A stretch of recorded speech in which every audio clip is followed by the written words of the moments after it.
Hello and welcome to Liz Linehan's News You Can Use. I'm Liz Linehan and hopefully this is a lot of news you can use.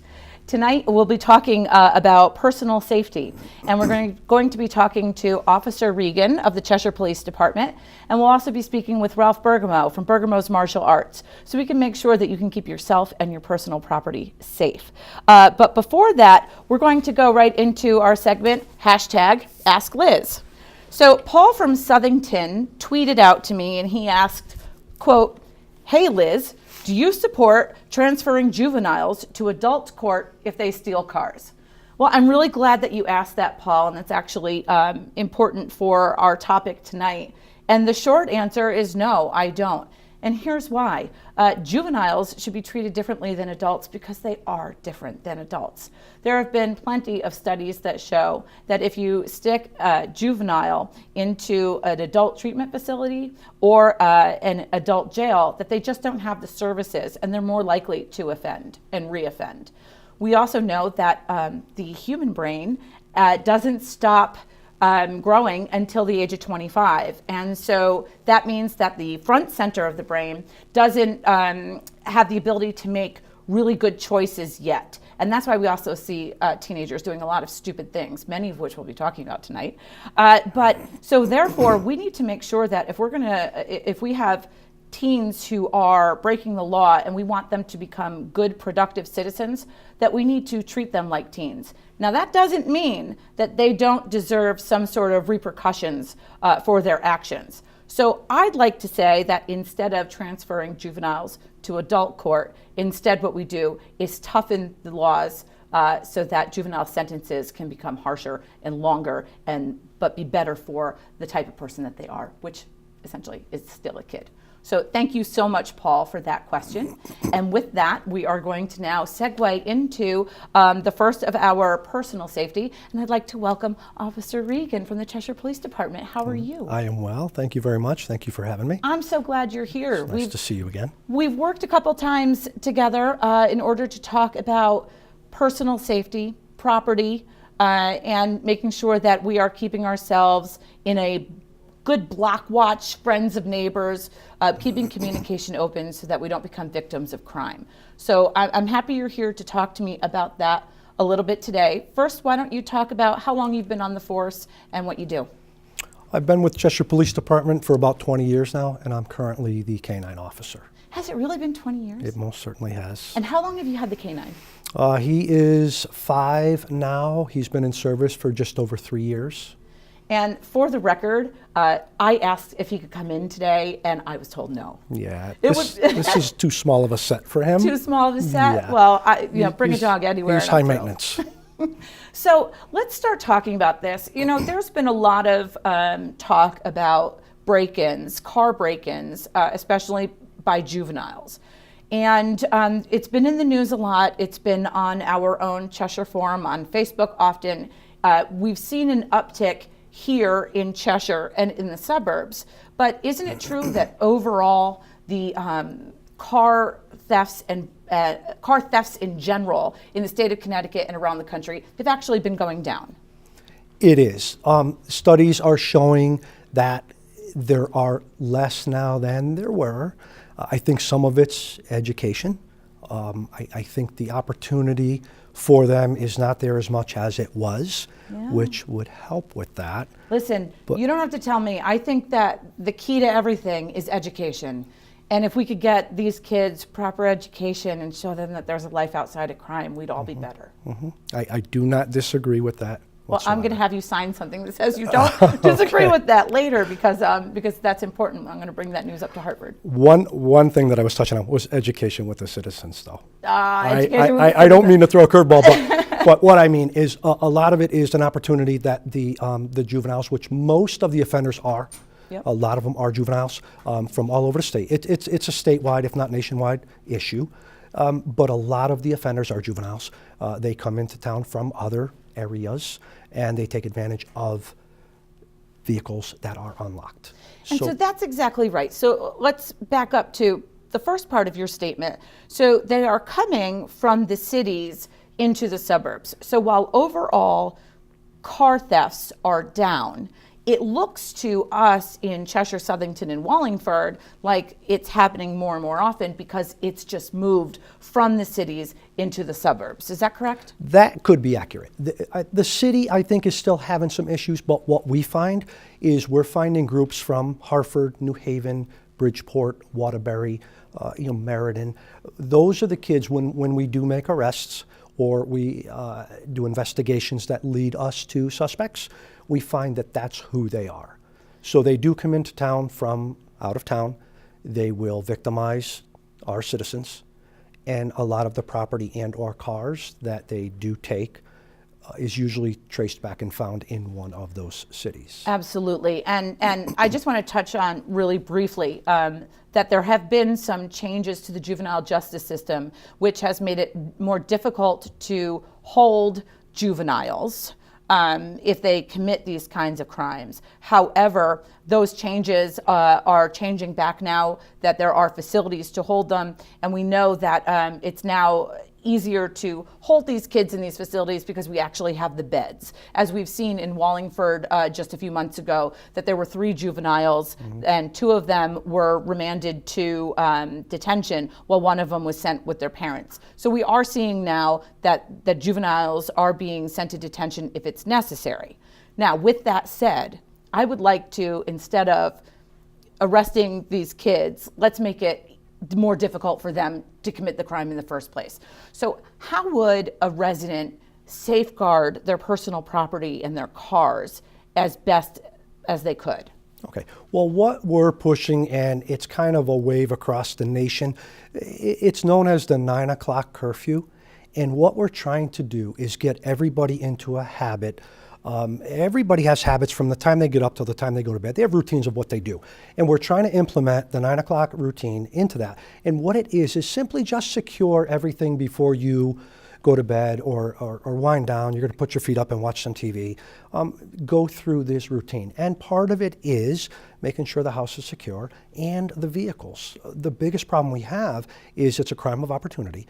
So the suspects, the bad guys, the juveniles, whatever you want to call them, they come into town and they merely find a neighborhood and they will literally walk from driveway to driveway to driveway, and they're trying door handles.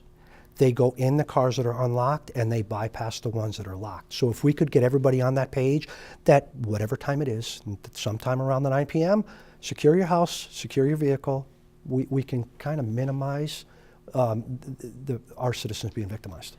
So by securing your house and your vehicle, there's a couple of things. Obviously, you want to lock everything, right? Yes. But what are other ways that you can make your surrounding area more secure? Does extra lighting help? Does, having an alarm? What kind of things should we look at to secure at that 9 o'clock hour? Well, signage for alarms. Alarms are great in the fact that they do deter. If somebody goes near or tries to pry something, an alarm sounds off, it is a deterrent. Signage for the alarm companies is a deterrent. Lighting around your house, it helps. Lowering bushes and not having big overgrown bushes where subjects can hide. Because one of the hardest things for police officers to do when we do drive these neighborhoods at night is see some of these people. All they do is duck down by a car or duck down by a big bush, and we drive by the house, we don't necessarily see them. So let's say I have this wide open driveway, and my husband backs out of the garage in the morning, so I pull my car all the way over to the side, tucked under the tree, almost on the side of the house so that he could get out in the morning. That's probably not very good, is it? It makes it easier for them. It gives them, they have the cover of darkness, and any objects they have that they can shield themselves from law enforcement as we patrol the neighborhoods, it's in their favor. It is hard for us to see them. So the more lighting you can do, and the close your garages, obviously, lock your cars. But if you place your car in an open area rather than up next to a big bush, it does make it more difficult for them to hide from us. Now, what about those new Ring doorbells? That's there's several brands out there. Okay, and what they are is they're cameras built into spotlights, they're cameras built into doorbells, and they record. A lot of them are motion activated, so they do catch people in the act, which does help us. And the video quality is actually pretty good. It is phenomenal, Yeah. some of them.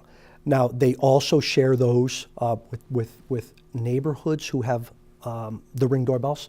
They can share them with each other. That's kind of the newest thing, That's and fantastic. we'll get into neighborhood block watches, but they are sharing them amongst each others and with law enforcement. So let's get into that neighborhood block watch. I had you come in, it was about 4 years ago now, and you came into our neighborhood, and it was really great because you met with the neighbors because they knew then who you were, and you kept telling everyone over and over again, don't be afraid to call. If it's 1 o'clock in the morning and you hear rustling, don't be afraid to call. I want to come to your neighborhood and check it out. Absolutely. That's still the case, correct? Absolutely. It's better to call than not. It is. And the scenario I gave then is we'd rather come over and find Rocky the raccoon going through a garbage can Right. and go back on patrol than not come over that time and find that it was somebody going through your car. And have it be And then we something. get a call 7 in the morning, 8 in the morning when you're getting ready to go to work. Right. And so one idea that I had is that you can start a text tree with your neighbors and simply text 3 or 4 people and say, did you lock your car doors? And have them text their 3 or 4 people. I mean, that's a kind of modern way to do a neighborhood watch. Agreed. And they actually have apps out there. There's different apps that everybody can join, and it's one message goes out and it feeds 20 people, 30 people, whoever's on that list. That's fantastic. So somebody can just pop a reminder out, hey guys, everybody lock up the neighborhood, and it goes to everybody, and it might be a reminder because life goes on, right? People have a million things going on, okay? Yes, they do. And they may forget that 9 o'clock routine, but if they get a text message at 9:30 saying, hey, did everybody lock up? They go hit their fob. Most cars have fobs now. They hit the lock button, and they prevent themselves from being victimized that night. All right, speaking of fobs, really quickly, I read that you can take your fob, if you have one of those push button cars where you don't actually have to put your key in there, that you can wrap it in tin foil in order to make sure that if it's close enough to the car, someone can't open it and just press the button to start it. I haven't read much on that. However, most fobs, if they are in the house, anywhere away from the vehicle, and I don't know the distance because each car is a little bit different, the car cannot be started. However, if the car is in the garage and the remote is 10 feet away on the other side of a wall, that is a possibility. So let's try it and figure it out. We can look into it. So quickly, let's give you a quick 10, 15 seconds. What are the top 5 things that we should do in order to make sure that we're safe at night? Besides lock up, lock up, lock up, lock up, and lock up? The top 3 we're going to be lock your car, lock your car, lock your car. Secure your houses, turn the lights on, lock your vehicles, and be good neighbors. If you see something, if you hear something, give a call to us. We work 24/7. A lot of times we're looking for something to do. Let us come out and check it out. And now you can even text 911. You most certainly can. Thank you so much for You're coming very in. welcome. I Thank you for appreciate having your me. help. And then on my website, you'll be able to find some more information on the top things that you can do to keep your house and your cars safe. Thank you again for coming in. We appreciate your time. Thank you very much. And with that, we're actually going to go to what we call the Capitol Minute. So with that, take it away. So I'm here with Officer Driscoll of the Capitol Police. There have been many times that I'm here late at night and you guys have walked me to my car, and I appreciate that greatly. So we know if you are going to be safe, it's really bright today, but when we're talking about walking to your car at night, what is something that you can do besides walking in groups that can keep you safe? Well, I think we can back it up a little bit. Before we even walk to our car, think about where you're parking if you know you're going to be late. Find a well-lit area. Find an area you're familiar with. If you're in a place you're unfamiliar with, maybe scope it out a little bit. Drive a little around to make sure you know where you're parking, to make sure you know how to get back to your car in the safest manner. What a great point, pre-planning. Yeah, a little bit of forethought. We plan for everything else. We plan for our retirements. Now we need to plan for our safety.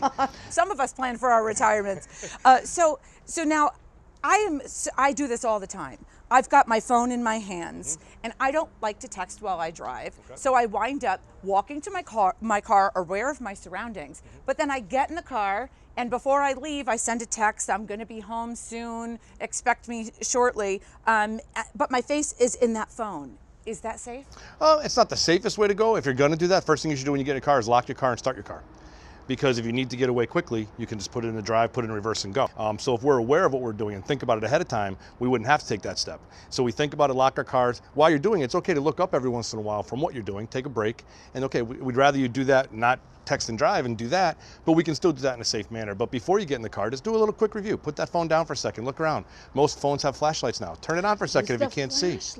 Be aware of what's going on, and when you do that, you have a good pace to it. Really great ideas. Thank you so very much, and thank you for keeping me safe here every night. I appreciate your time. Thank you to the Capitol Police for that report and for helping me show you how to stay safe when you're walking to your car. And now to continue the personal safety theme, I'm here with my good friend, Ralph Bergamo from Bergamo Martial Arts. How are you? And thank you for having me here today. Thank you for coming. So tell me a little bit about what you do at Bergamo's. We're a martial arts center for the last 40 years, and we try to work on personal improvement, making people aware of how to be safe and how to get away from situations and protect themselves. And so I've been coming to you for how long? 8-10 years, I think, something It's in been there. really yeah, great. Long And time, yeah. so we've done some events for the public, free to the public, about women's safety and street survival, and we're going to do a little bit of that here today. Okay, But good, before we good. begin, I have a really, really important question. Uh-oh. How hard do I hit? Too hard. And so that's what we're going to show today, though, Okay, right? yes. This is really important. So as you can tell, I've changed. Yes. And I am dressed like I would be if I'm out walking or running the trail. Springtime is coming, and everyone's going to be outside. So this is typically what someone might wear, is it not? Well, bright clothes are better because they're to make you more aware and seeable. Your earphones are no good because you can't hear what's going on. Wait, what? Yes. See what I did there? And another feature is this is a nice little thing that can be pulled, so it's not a good idea to wear a ponytail. And this is something that's really important for us to point out. It is so easy to get taken down by a ponytail, and it's something that we really don't think of, right? No, yeah. So one of the things that we'll show today is how you would take me down with a ponytail and how I can get away from that. Yes, I will. All right, so But don't wear a ponytail is number one. don't wear a ponytail. So if I am going to wear a ponytail, it should probably be lower on the nape of my neck or in a bun on the nape of my neck, correct? It's still dangerous. I'm not a fan of ponytails, but it's better to be lower than higher. But it's not. I'm not a fan. Agreed. And the earphones. Yes. Okay, I'll take the earphones out for our segment. Thank you. You're welcome, because I know Okay. it's driving you nuts because Yes. it's not safe. Yes. All right, so let's say that And I am... one other thing too. Yeah. Hoods. Hoods. They hurt your peripheral vision, so nobody can see, and they could be used to pull and block your eyes. So you have one thing that could go in front and take you off balance, and then you have the other thing that can go in back and take you off balance. So that's not good. Ralph, honestly, when you said that and you put the hood over my eyes, I got my heart went a little 'Cause you a can't little see. jump, and I know what we're doing here. Yes. Yeah. So I mean, you don't want to be blinded in whatever you do. You want to be aware. So let's say we are walking down the trail. Okay. And I've got my headphones in. Yeah. I'm not listening. Yeah. You can put them back in. I'm doing my. Well, I don't want to hit you with them when I give you the headbutt. All right. So if I'm walking with them, right, and I'm not paying attention to what's going on, then what happens? Well, say for example, a person was to come behind and grab here. You notice that she grabbed my hand. Why? One, because she doesn't want to let go of me because she wants to hurt me and strike me. So I would grab with this hand. This one? Yeah, and then if I pull you into me, you come straight in with a knee, boom, and then your elbow or palm to the nose and strike, and I go away. So I mean, that would be something. You have to be aware, you have to listen, so you have to make sure, and yes, you can be caught by surprise. So you need to practice this for your safety. Let's practice it again. Okay, so I'm not even running at this point. Right, she's walking. walking. I've got my headphones in, Yep. and I'm looking at my phone, trying to adjust to the next Exactly. song. Okay, And I'm- person comes up, grabs, pulls, Boom! knee, Pop! and breaks the nose. Good. Very simple. Very and you simple. just taught me that now. Yes. So it is not anything that I need to know, I need to practice 7 million times. I just need to maybe get that muscle memory and feel comfortable with the move, right? But I could just And be empowered with the move. be Yes. empowered Yes. with the move. Can you say that one more time? Be empowered with the move. Be empowered with the move. That is so important because in all the trainings that we've done together, we have found that women often, even though we can teach them to strike, we can teach them to knee, they don't have the confidence and they don't feel that power until we go through an exercise to give them that power, don't we? Absolutely. And if Absolutely. anyone's interested in that exercise and what we can do, definitely come to one of our free events and we'll talk more about that at the end. But what else is something that Well, another thing is if you're here, now if someone was to grab here, you grabbed my hand. okay? Yep. If someone was to grab here, grab my hand so I can't pull you back, now you can move and pivot into it and come in knee, bang, and then she has, and a runaway. That's And the it's key, right? multiple knees. So your hand is here. She pushes my hand into my head there, and she just spins in and right there by wrist and lock and knees. And I would break your arm. Look at that. Look what I could do here. With this, I could just, right? You could definitely do that exactly, but what she's doing is, and she's being very nice to me, thank goodness, all right? So as she spins in, all right, she could be kneeing me, and she could be elbowing me, and everything else, and breaking my nose. So it's being in the moment and being trained how to let that energy out in the right way. So when you do these and now my hair's probably crazed, but I'm you know what? sorry. This is how it goes. So when we do these trainings, right? So Yeah. we would practice like a Yeah. strike, Yeah. right? Because you Yeah. want this part. You want your palm up the heel and the palm to hit at the same time to the bridge of the nose, which is cartilage. It breaks, it waters the eyes, blinds, and causes pain. You want to escape. You don't want to stand there and fight, because you never know if there's more than one, too. That's another So problem. my viewers know that I'm strong. Yeah. They know that I box. They know that I'm a power lifter. Yeah. But that really doesn't make that much of a difference when it comes to self-defense, correct? Because it's about how and where and when you hit. Exactly, exactly. So someone who is 4'7", can do a hit to the bridge of the nose Yeah. and take someone out. Exactly. And knee, and they get very important point. Yes. And I teach my kids actually about the eyes. Why can't I put my thumb in your eye? Well, I was going to say another thing you can do is if you're running or walking, you could have mace in your hand, and that's a great, don't have it in your pocketbook, have it in your hand. gonna get it. Or if you're walking, you could have your car keys, and they are a very good weapon also. Yeah, I thought about that the other night as I was coming off the train. That I put my car keys in here. You want to have your car keys so that you're in your hand and that you could use this as a weapon if you need it. But you know, of all the things that you've taught me, and it's been a lot, right? Yeah. There's a couple things I want to point out. First is, if you don't have to fight back, don't run away. Yes. Run away first. That's the most important thing. Weaken, damage, escape. Weaken, damage, escape. Yeah. Another thing that you taught me is that if they control the head, they control the body. Exactly. So if someone comes up behind me, Yep. you've always taught me then that I Balance. Balance. Very important. right? Because if I'm off balance, what happens? Well, now you're harder to move, whereas if you're standing straight up, I take you off balance. See, So exactly. now she has her balance, and now she's like in her good so state. here's what I would do. So if I'm here, that's it. She's hits elbow. Can I really actually hit you? Oh, yeah. All right. Ha! And then what do you want me to do? She punched to the groin. He's wearing a cup. Elbow up, and get out of here. So you'd be hurt by that no matter what someone's size, right? That was good elbow, good hit, elbow. And another little thing you can do, Yeah. you see, has your hair. I'm sorry Yeah, to I mess know, your it's hair. falling out. As your hair, and you grab two See hands. how I automatically do that though, without even thinking. The second you grab me, Because you learn get down. better Yeah. balance. So what I have fingers, right? So as you're pivoting, you hit, all right, you strike one, boom, try hit two, boom, and then elbow three. Grab my finger, step away, and just break it. Right, that. The little pinky finger can do so much damage, right?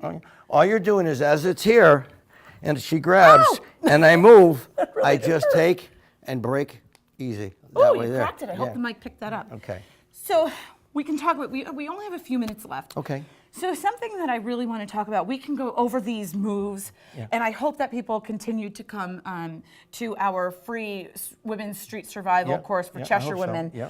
Southington and Wallingford too now, actually. We've opened that up, right? Yes. And we'll get Very good. people in. Yeah. So, but one thing that we can use even before this comes to play is our voice. Yes. Okay, and it's hard to do Yes. because we're mic'd up. Yes. But we talk a lot about women who feel that it's not ladylike to yell. I've never been one of those. Okay. But so one of the things that we teach during this is how to use that voice. And so something that I often do, and that you've seen it happen, Oh, yeah. is that I ask women to find a word that empowers them. And mine, I can't say what mine is, so because You're it's going to do another one. we'll use back off, right? Yeah. So if I'm walking, let's say I'm leaving the train station like I was the other night. Okay. And there was a guy who was probably just walking to his car. Yeah, Right? yeah. But he got a little too close. Right. So back off. Even if he's not coming for me per se, didn't that wake you up? Oh, it was great. And you were quiet. And I was quiet for what I normally do. Yeah. It probably didn't sound that good on the mic, and I apologize to the sound guys. But that's something I want everyone to walk away with, that we can help you learn to strike. You could come to Bergamo's. We can teach you the women's street survival and moves to get away, even more advanced moves than we went over today. But the one thing you will always have is your voice, and to practice using it. Now, did you know that I practice using my strong voice and my empowered voice in the car? No, and that's a great idea. Great idea. Two places I'd like women to consider doing that is in the car when no one's with you, and it doesn't matter how loud you get. Find a word that empowers you and yell it over and over and over again and get used to it. Second thing is to do it in the mirror.